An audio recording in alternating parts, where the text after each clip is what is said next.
Is this still the S-Class of SUVs? Or has Mercedes just turned it into a giant rolling computer? The 2027 Mercedes GLS is finally here. And honestly, I have some mixed feelings. It's flashier, it's techier, and there's a massive surprise under the hood that nobody expected. Welcome back to AutoVision. Today, we're breaking down the 2027 GLS refresh.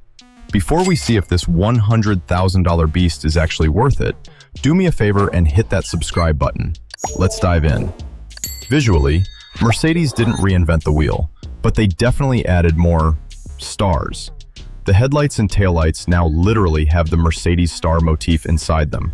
Is it cool? Maybe. Is it a bit much? Definitely. We also get a new illuminated hood ornament, because apparently a regular star wasn't enough. My main gripe?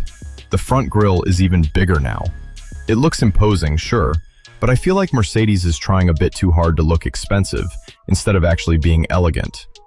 Inside, the dashboard is basically one giant piece of glass. It's the MBUX Superscreen, three 12.3-inch displays combined. It runs the new MB.OS with generative AI. It's supposed to be smart, but let's be real. Do we really need our car to have a personality?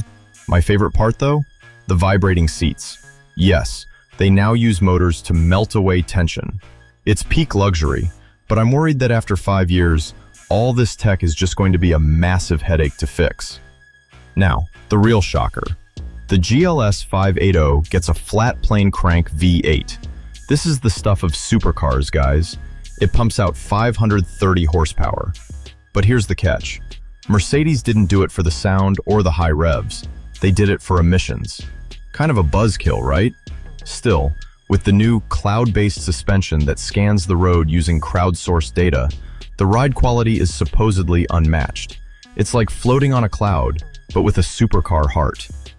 Expect the price to stay well north of $90,000, easily hitting $130,000 with options. So, is it worth it? If you want a tech palace on wheels, yes. But if you hate screens and want something simpler, this will be your nightmare. What do you guys think of the starry lights? Let me know in the comments. I read them all. I'm AutoVision. Thanks for watching, and stay tuned for the next luxury leak.